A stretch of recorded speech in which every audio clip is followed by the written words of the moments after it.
You are now tuned in to episode 46 of the Midwest Angler Podcast. I'm Scott Sturman with Matt Deitch. Matt, nice hat. Thanks, man. I thought I looked pretty good in it. You know, I don't like to toot my own horn about it, but... And for those of you that didn't get that joke, check out the Facebook page. Matt was tooting his own horn, thinking that his hat was pretty nice. We got some killer new Midwest Angler Podcast hats. Yeah. I love them. Yeah, baseball hats and stocking caps. And stocking caps. You got both of them. I've been getting all kinds of messages asking where people can purchase them at, and this is how many I need. And I kind of dropped the ball, I would say, because I got 8 and 8, and it's probably just wishful thinking, but I think I'm going to have to do a reorder. I think you're going to have to. And kind of get some of them out into circulation. And I actually looked in on the website to possibly check out how we could set a deal up on there to put them for sale. I don't know if that's the best way to do it or just to order a bunch and have them on hand. And if anyone wants to get a hold of me and Matt, if you are interested in a hat, I don't know, message me and Matt. Send us a text. We'll try to get you hooked up. Write something to us on Facebook. I didn't know, for a second, I thought, all the comments and nice things I was getting said about it, I thought it was me. I didn't know if it was the hat or what. I was really starting to look into going into modeling there for a second. No, I knew it wasn't you. I knew it. I was just about ready to quit my job and move to L.A. and get an agent. Well, if you move to L.A., we can't do this podcast anymore. Nah, I ain't going out there. Woo. Fishing out there. There ain't no good fish. No. That's a fact. Yeah. That is a fact. This is the Midwest Angler Podcast, not the West Coast Podcast. Those yuppies out there. All righty. Well, yeah, we got a really cool episode for you again today. Oh, awesome one. Sam Sobieck, a.k.a. Sobi, on his YouTube channel. If you follow any of the YouTube anglers, the Guggen Squad, whatever, I'm sure that at some point in time you've run across Sobi. He's from up in Minnesota, does a lot of Midwest angling. Matt wrangled him up, and I don't know if he put him in a sleeper hold or what until he finally said, "Hey, I'll come on." But hey, we got him. That's all that matters. That's right. We got him on the phone, and we're getting an interview out of him. All right, well, let's cut over to him. All right, hey, Sobi, you there, man? Yeah, I'm here, yeah. Awesome. Right. Well, hey, thanks for joining us today. It's nice to have you on the show. Just going to talk to you a little bit about fishing and YouTube and everything like that. Let our listeners get to know you a little bit. Absolutely. Well, thank you guys so much for having me. I appreciate it. I think podcasts in the outdoor industry or something that's just like lacking totally, and for you guys to just go out there and make a podcast that kind of revolves around hunting and fishing in the outdoors, and let alone you guys being from the Midwest, this is really cool, and I'm glad to be a part of it. Thank you. Yeah, thanks a lot, man. Yeah, thank you. So let's get us started. Why don't you tell the listeners how you got started in fishing and where you grew up and everything like that? Totally, yeah. Well, if they don't know, my name is Sam Sobieck, and I'm 25 years old, and I live in New Prague, Minnesota, just kind of like south of cities in Minnesota. I was born in Colorado, then moved to Minnesota when I was really young, and I was fortunate enough to grow up next to a whole bunch of lakes and small bodies of water and stuff like that, and I fell in love with fishing real quick, like many people do.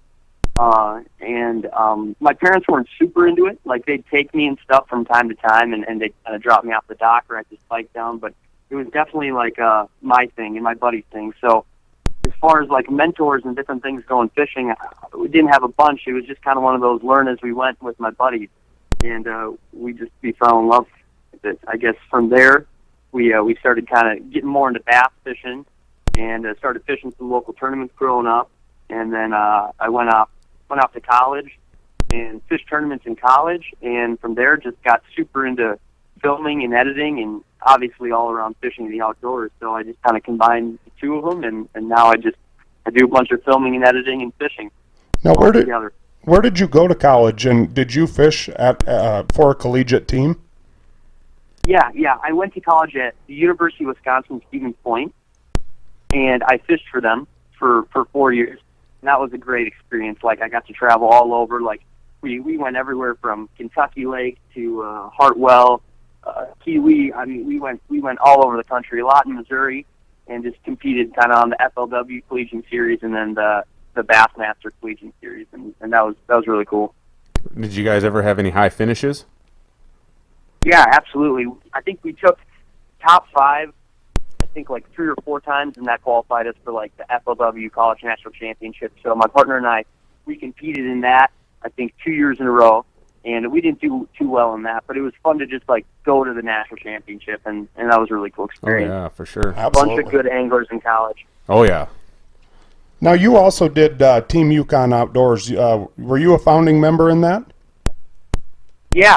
So those are some of my best buddies from Minnesota who kind of started it, and I was there from the start too, where we kind of just started, I don't know, taking more so ice fishing super serious, and we wanted to make videos and a bunch of pictures and posts, and we didn't really know what we were doing. We were kind of playing around a lot on Facebook and doing a little bit of YouTube. This is kind of like back when YouTube didn't really, it wasn't really a big thing, you know? I'm sure you guys remember those days back when it was more Facebook and platforms like that. And we just, yeah, I guess that's kind of where I really started playing around with filming and editing fishing hardcore. And then that took you where? When you started getting into the editing, the fishing, like the YouTube stuff, how did you get your start with all of that? Like your big jump into it? For sure. So like Team Yukon is where I really kind of cut my teeth. I mean, I was like, we weren't getting paid anything from sponsors, or we weren't really getting paid to do. We're just, doing it for fun and everything. And I started to get better and better the more I filmed and edited. And that's where like companies and different people would reach out to me, and I kind of started doing freelance work and stuff like that. So I just started making connections and doing a bunch of videography projects for a bunch of different outdoor companies. And that's when like the Googans and Alex Parrick reached out to me, to where I started to go work for them. So that's kind of where I got my start, is probably Team Yukon Outdoors, and just kind of dicking around with my buddies, to be honest. Right.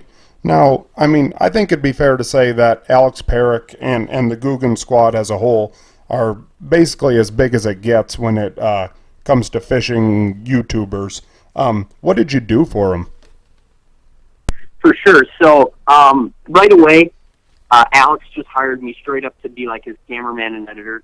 And I moved right down to Texas basically 3 or 4 days after he called me. Kind of just threw my life in the Midwest in a spin, packed up my clothes, moved down there, and just got after it with him. We just started fishing and filming and creating as much content as we could. And then I progressed there and got better at filming and editing. That's when kind of like the Guggen squad as a whole thought it'd be a good idea if I started doing a bunch of filming and editing for like their group channel, which is like the Guggen squad. Yep. And we did a whole bunch of projects together, everything from big international trips to just promotional stuff for their baits. There's just a lot of different projects going on at once. It was a really, really cool experience. Now, you said fishing international. Where did you all get the chance to go to? Yeah, we went to New Zealand, Thailand, Indonesia. We went to Mexico a few times, and then and then just a whole bunch of different states in the United States. But I think that's just where we went international. I could be missing one or two, but it was a lot of really. Now, you're not just behind the camera the whole entire time. You're getting to chuck your own baits, aren't you? Yeah, oh, absolutely. And Alex kind of knew that going into it. He knew, like, I was experienced at filming and editing, but my first love was fishing. So, like, during this whole time, like, we're all fishing, trying to get on bites together, kind of working together. I'm like, I don't know if you guys have seen the videos, but I was fishing a lot of the videos, and we just kind of tag teamed it, you know? Yeah. What was like your most memorable trip or fish that you caught? Oh my gosh, that's a tough question. I would say like. There's got to be one where it's just like you go to bed at night and every once in a while you dream of that fish or that trip again. Totally, yeah. Probably New Zealand, just because it was it was so green and beautiful there, and the trout fishing was just incredible. Just honestly, the scenery and like fly fishing in New Zealand was something that's like, I guess I never had anything close to that back in Minnesota. So that was just crazy. It was beautiful mountains, totally green, and world-class trout fishery. So I'd go back there in a heartbeat.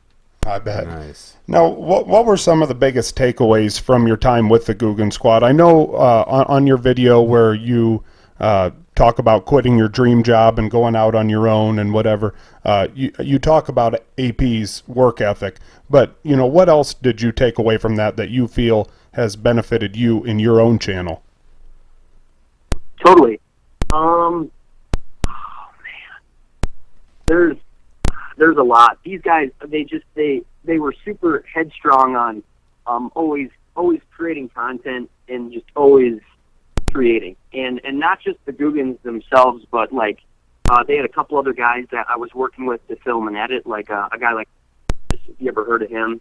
They've got a couple of different guys now, but those guys were super, I guess, just super creative dudes that tried to push the envelope as far as like editing and filming went and storytelling. And that's where I was like, man, like I need to think outside the box. And there's multiple different ways to tell a story about fishing, you know what I mean? And there's a lot more that goes into fishing than just casting and hooks. That there's the backstory, there's the travel, there's the setup, and I don't know, I just felt like I grew a bunch as a storyteller being down there creating content on such a consistent basis, if that makes sense. Oh yeah, I think it's fun to see that whole process now compared to like the old fishing videos and like the TV shows where they're really, got to condense it down and, kind of just show what the sponsors and the fans want to see and everything like that. So it's just kind of the fishing part of it. You're kind of bringing in everything to it, which I think is pretty neat. Totally.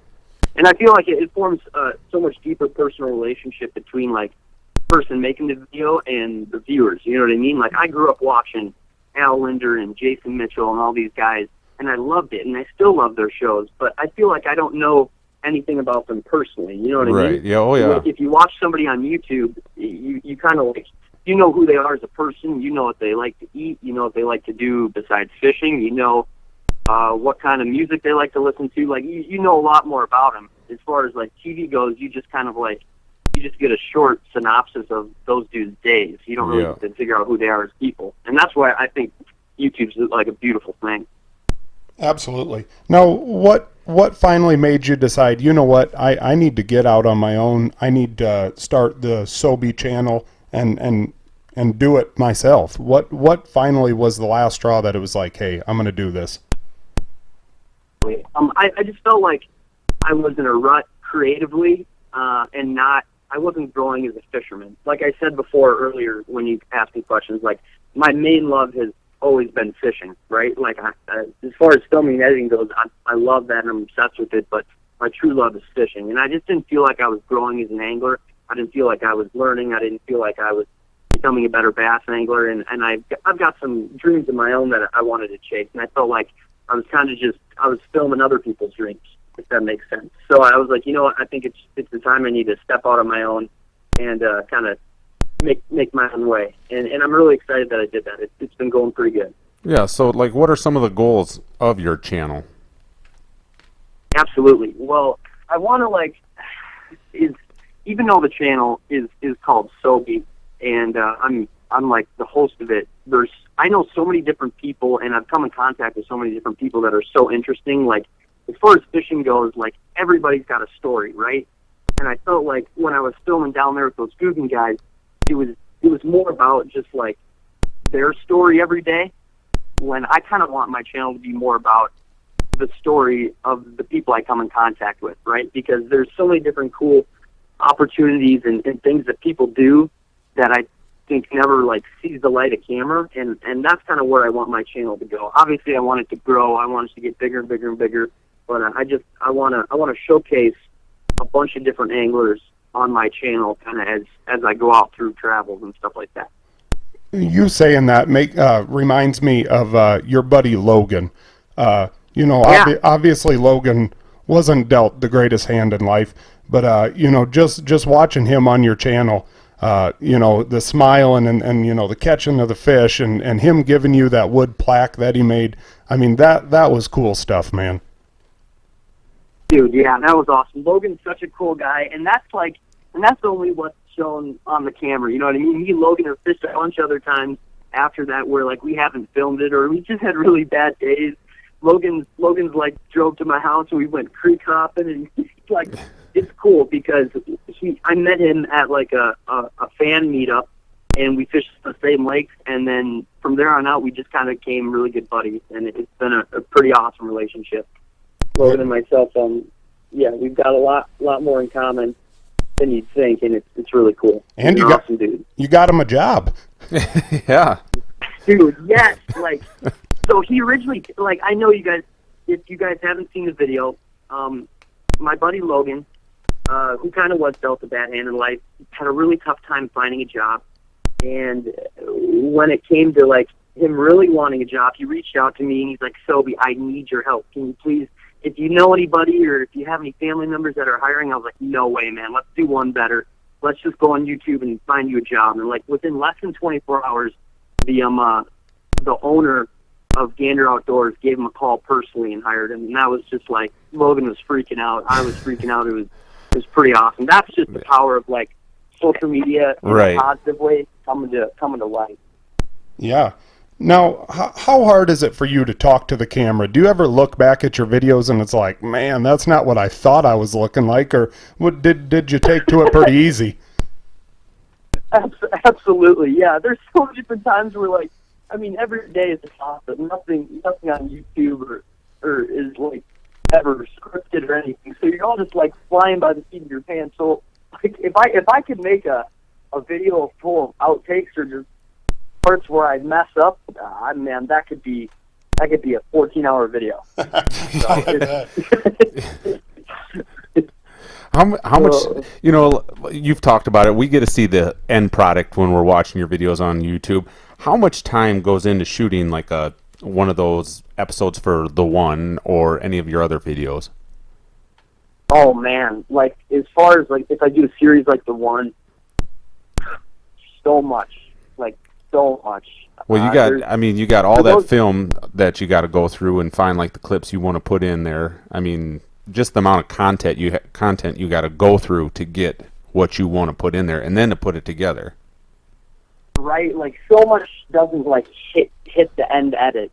There's so many hours of GoPro footage that you're just searching through to like, oh, that happened or this happened, or if my buddies that I got wearing GoPros too, like. If we're fishing on different lakes, like I don't exactly know how their day went down, so I'm just like searching for a needle in a haystack when I actually go through it because I mean they don't necessarily like live with me, so like I can't like they can't talk me through their day, so I just kind of have a GoPro and different shots of hours of footage just sifting through, but it's worth it. Every edit's different. Some of them take me a day, some of them take me 3 days. Of like all day editing. Right. And I'm fast. Like I'm really fast. Well, yeah, I'm sure you've gotten pretty good at it. I mean, you've put together over 100 videos, I think. So, I mean, yeah, you know what you're doing. For sure. Now, we were just talking about The One. Tell the listeners what The One is, because I'm assuming the people that are going to listen to this that haven't already been watching your channel are going to go back, and those are going to be the last couple videos that are up on your channel. Tell us about what The One is. Totally. So throughout the course of the summer, some of my good buddies and myself were fishing some like local bass. And then when that kind of started to wind down, there's like obviously a bunch of beautiful summer left in fall fishing, and we're like, how do we really push ourselves outside our comfort zone as anglers? And we kind of just came up with this idea like, yo, let's chase a 7-pound largemouth and a 7-pound smallmouth. And even though that's like a crazy, almost unreachable goal, we just thought, heck, let's go for it. So we just kind of put all our eggs in one basket, started researching a bunch of lakes, and we just set out on this tour not too far away from our homes to fish new bodies of water and really hunt down giant fish this fall. And it was a blast. More about fall fishing and bass, I think, my whole life than I did, just shooting the series. And that's what I love, you know what I mean? Not only was it a very successful series that I loved the videos and how they turned out, but I felt like I grew as a sport. So if you guys haven't seen those videos and you're listening to that, I'd appreciate it if you check them out. Yeah, definitely. They're great videos. Now, you do a lot of videos with all your buddies, and they also have YouTube channels. How important do you think that is to work with each other and kind of, you constantly post their links down in your description, and they do the same for you. How important is it to work together with other YouTube anglers like that?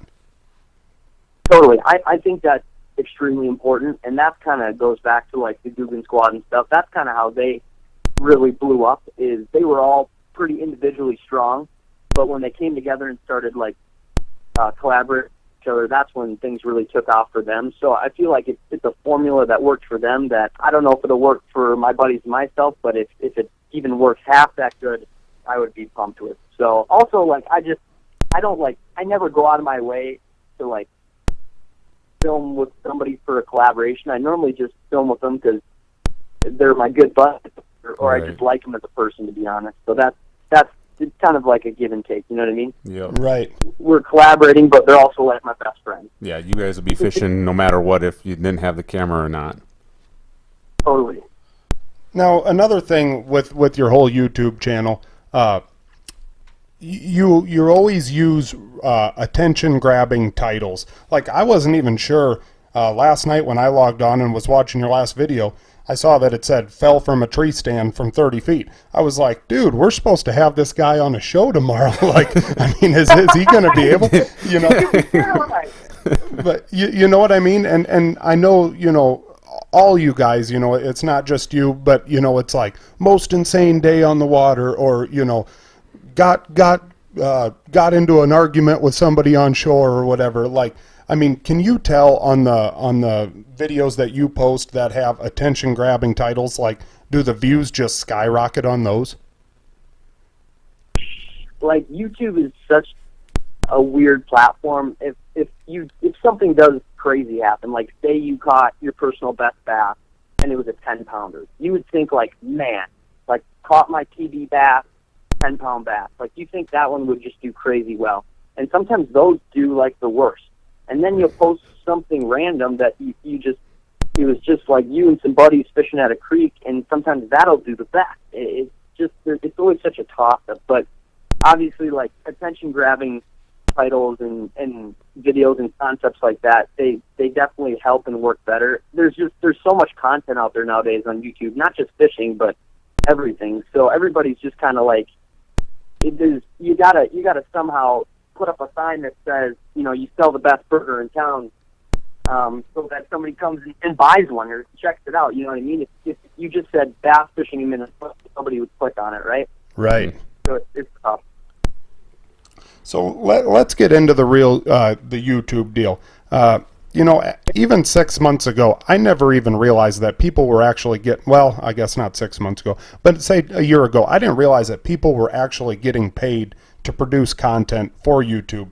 How does that work? Like, is it off of views? Is it off of subscriptions? How does that even work? Sure.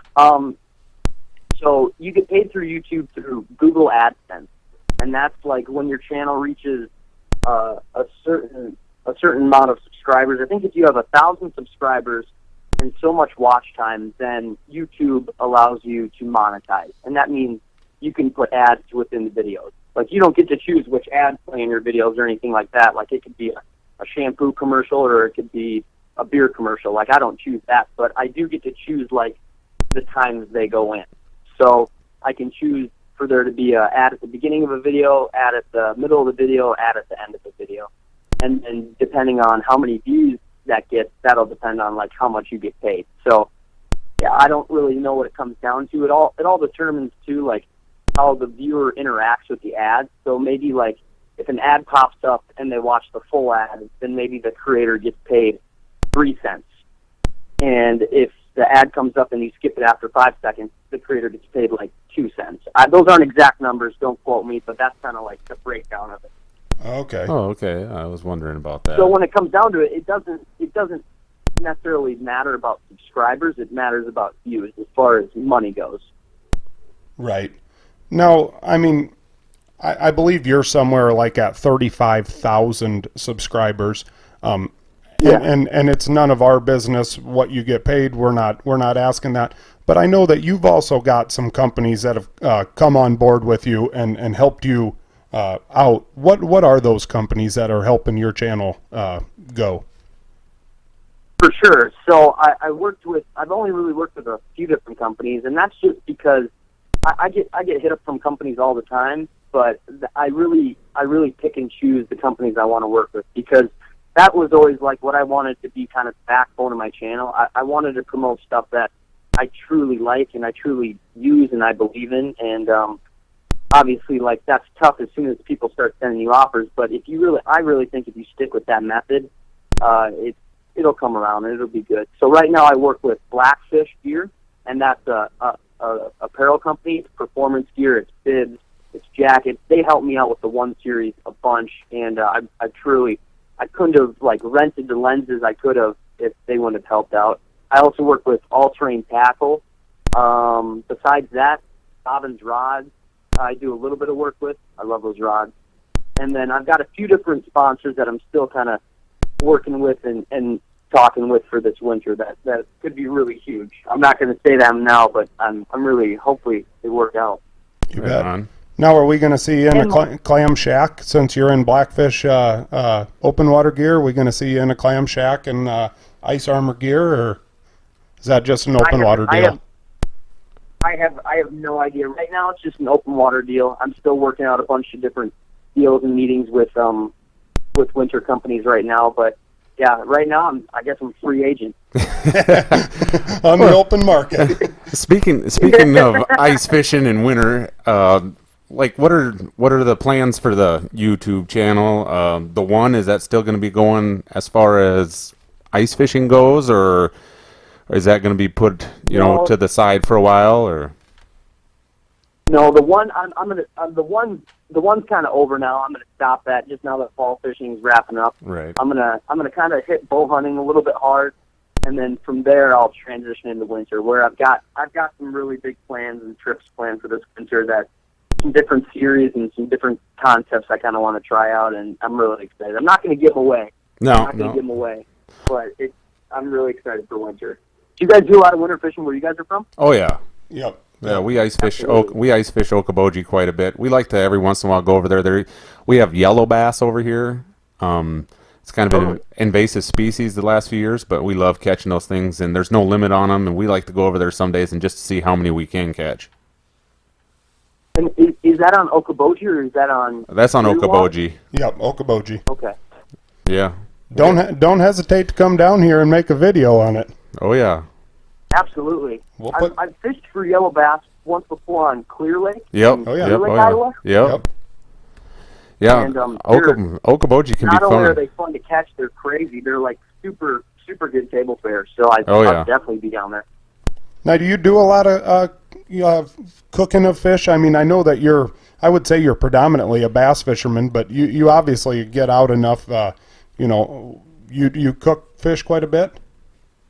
Oh my gosh, yeah. Me and my buddies and see that's what bothers me too. Is sometimes I get so wrapped up with shooting a series or shooting something that I'm trying to get, and I don't like vlog as much as I'd like to, because me and my buddies are always just like, oh, we're popping out here, catching some fish, catching a couple walleyes, going back, cooking them up different ways, hanging out, enjoying beers. Like that's the kind of stuff I'd like to capture more on the channel. That I feel like I've been lacking in. But oh my gosh, yeah. As far as cooking fish goes, yeah, we do it all the time. Me and my buddies love the harvest. How was that heart? I saw that you was it Brock that shot the doe last night?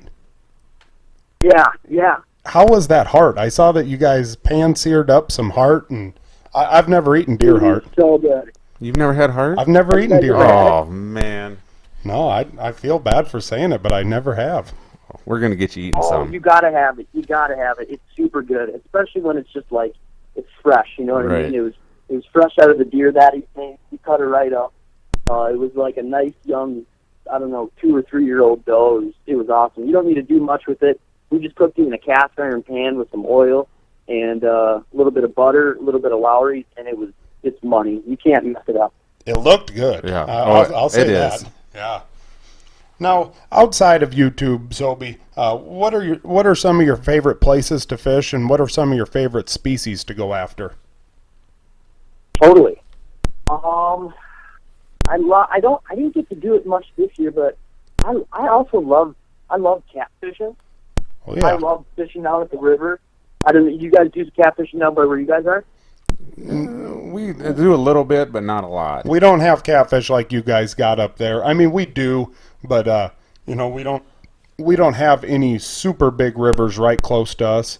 Not like the Croy and whatever that you guys have up there. Yeah, I like if it swims, I like fishing for it. I love going for panfish too in the spring, like crappies and sunnies, and I occasionally mix in some walleye here and there. But if it's not bass fishing, I love poking around with a few other different species. You bet. Yeah, we're fortunate. We talk about it a lot on the show here that we have a little river that runs through town that we catch all kinds of different fish in there, but it's just loaded with smallmouths, and all summer long we're just hammering them. In the spring and the fall, it's a great little resource to have in our own backyard. Dude, little like river smallmouth like that are crazy too because they're always fighting currents their whole life, so they're all muscle. Yeah, they are. Like you hook crazy. You hook into like a 17 or 18 incher, you feel like you got like a 22, 20, like you have like a 6-7 pounder on. That's so sick. Is it a fairly small river? Is it a big river? You could probably cast around across it. That's awesome. Yeah, it's fun, and every once in a while we'll hook into 7-8 pound walleyes. Scott a couple years ago caught a flathead that was probably about 20-30 pounds. It's a great little place. It's fun. I mean, we have a great time all year. Yeah, there's two sets of dams, a low head dam and then a smaller little diversion dam, a bunch of rapids, and yeah, it's money. So this is something that intrigues me a bunch too, and I feel like I got into a little bit more this year. But I love like small river and creek fishing like that. And I have a question for you guys: Where are those smallmouth like?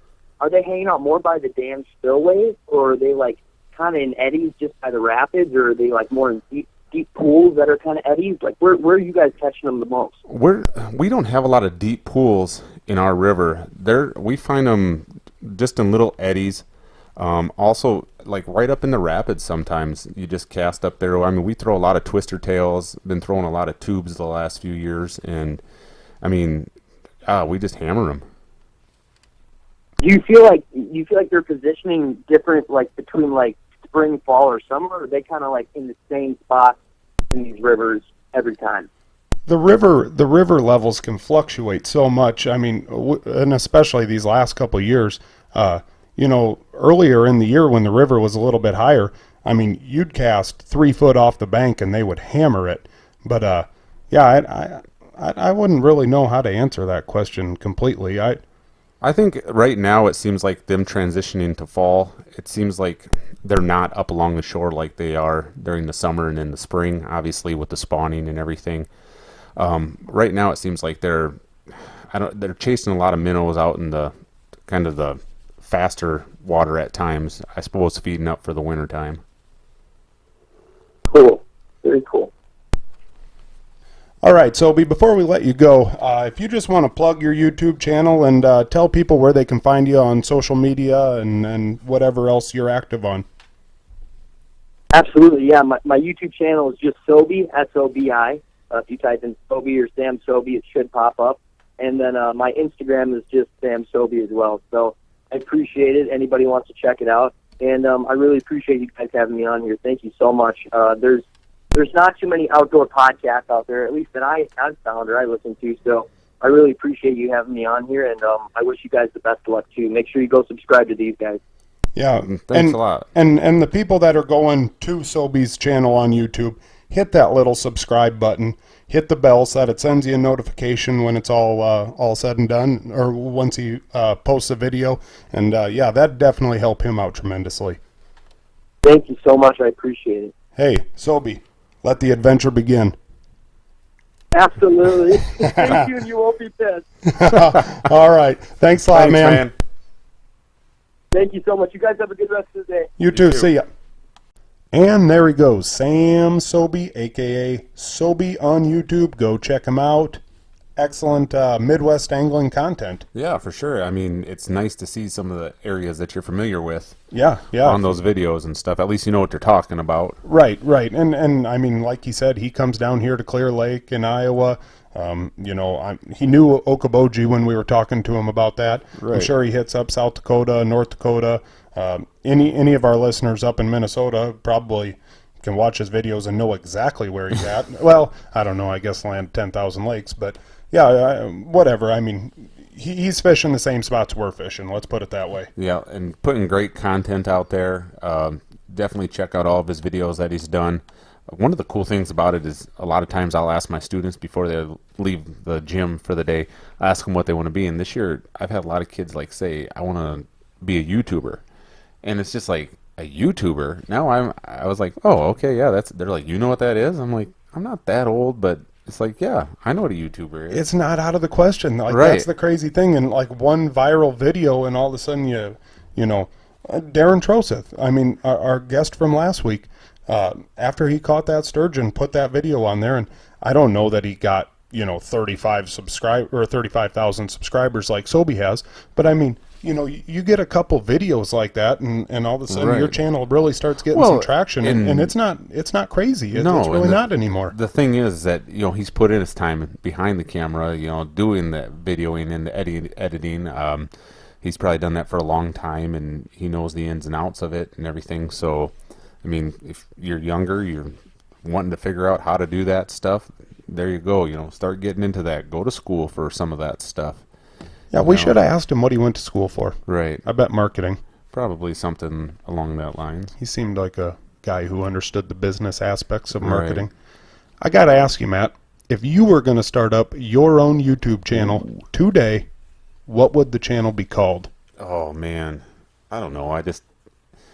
MD Fishing. MD Fishing? That's not crazy. We got AP Bassin, we got Sobi, we got Mav, we got Fishing More, we got Lunkers, we got... There's a lot of them out there. Oh, yeah. One Rod, One Reel. All those guys, I mean... But I really think, like, obviously Sobi, like, that's his nickname. I'm sure everybody in high school called him Sobi. That's, right. And it's got a great ring to it. Well, it's short and simple. I think that's one of the things that a person has to do if they're naming a YouTube channel. You can't have it be 8 words long. You can't have it be something that no one knows how to spell. Mav, Sobi. They're short, simple, like, you don't forget them. You know what I mean? What would yours be? I don't know. You don't know? I was always writing SS on all my stuff. That's my initials, Scott Sturman, Right. Apparently, like, that has some sort of Nazi deal. Oh, there you go. No. No, that's the reason not to use it. Well, that's what I mean. Right. But, like, so I've been writing, like, SS on my gloves at work and all this stuff. And all of a sudden, a coworker of mine's like, well, what's that all about? It's like, well, dude, that's my initials. Who? Like, what the heck did you think it was? And he's talking about it had some Nazi meaning. So I've been always writing SS on everything, and now I don't know. Can't have that as your I can't YouTube have it channel. anymore. SAS. Scott SA. Anthony Sturman. There you go. Now Sass. The sassy fisherman.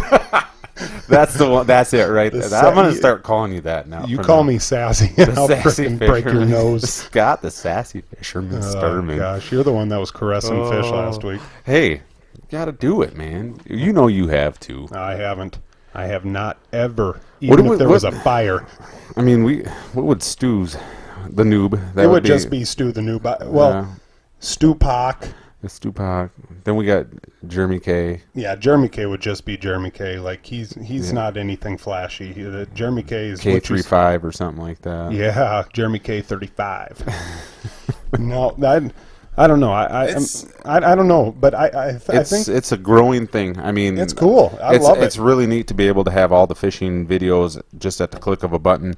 Back in the day, I remember getting the VHS tapes of the In Fisherman TV out and popping them in the VCR and watching them. And you had to wait until Saturday or Sunday morning in order to watch show. fishing. And me and Kayla actually We're not cable subscribers anymore. I bought a Roku TV that's got the YouTube built in on it, and like I spend more time on this couch watching YouTube fishermen. I love it. Like and like Sobi said, you actually get to know the people. Like, you do. I mean. And they're posting stuff. A lot of them do it daily, Daily or every blogs 2-3 days, and stuff right, like yeah. that, and you really get to know them. I mean, there's some hunting channels that I watch. They're, daily posts of. You get to feel like you're in the boat with the people fishing, in the deer blind, whatever. It's really cool, and we've talked about this before on the show, but. Kids nowadays, like at least when I was younger in school, and you'd tell the teacher that, yeah, I want to be on a fishing show or something like that someday. They just kind of look at you like, yeah, that's never happening. And back then it was a far stretch to be able to do that. Now, heck, I mean, there's so many things that you can get involved with it in the fishing industry, and this is just one of them. I mean, being a YouTuber or just even doing the videoing part of it, for somebody. You know what the other thing I think is really cool about these YouTube fishermen is the honesty. Oh yeah, like the honesty and the aspect of whether they go out there and smash 100 fish or whether they go out there and smash 2 fish. They're going out there, they're fishing. And they bring you along on the ride out there. They bring you along on the highs, the lows, missed fish, whatever. A lot of these actual real TV shows, they give you 30 minutes, and there might only really be 3 hook sets in there. Right. But they're either plugging sponsors or they're doing all this other stuff. I mean, yeah, you watch these YouTubers, and it's... They're bringing it's stuff that you can relate to. Yeah, they're bringing it full circle. We talk about the adventure all the time, and they're bringing you the adventure. I mean, going to the lake, you see a lot of cool things when you're driving along, or if you're stopping at a gas station. It's always fun to, it's like, man, it would have been fun to have a video camera while we were doing that. You're in there getting donuts or exactly. Like what are you eating? Like you're a Casey's Donuts guy. Yeah, I'm a Mountain Dew Code Red connoisseur. Like I mean, just all that type of stuff. That all kind of goes into it, and normal people just don't see that with the real TV shows. And I'm not knocking the real TV shows, not one bit. I love them. They got a product they're doing, and they got there's things time and a place for both, but. Yeah, when we got rid of Sobi there, I said, let the adventure begin. That's something that he says at the end of all of his videos. That's kind of his sign-out deal. I think we need a sign-out deal. Like, what is our sign-out deal going to be? Ooh, I don't know. We'll have to think about that. Maybe we'll have to have a contest. Or if anybody has some good ideas for us. If anybody is still listening to this episode way at the end, and you're hearing this, I don't know if you message us, text message us, write it in the comments on Facebook, do whatever. But we're going to come up with a sign off. And it's going to be a fun, witty one, and people are going to love it, and we're going to throw it on shirts. And that's all they're ever going to say it. Right. Yeet, yeet, right? No, don't, no. Oh, you love it. No, I know yours, for your sign off for yours, you could say, stay sassy, San Diego. Oh, you dirty dog. I'm going to scissor kick you in the back of the head. All right, well, yeah, before this one gets off the rails again, we're getting out of here. Thanks for tuning in. Another episode of the Midwest Angler Podcast. This was episode 46. See you next week.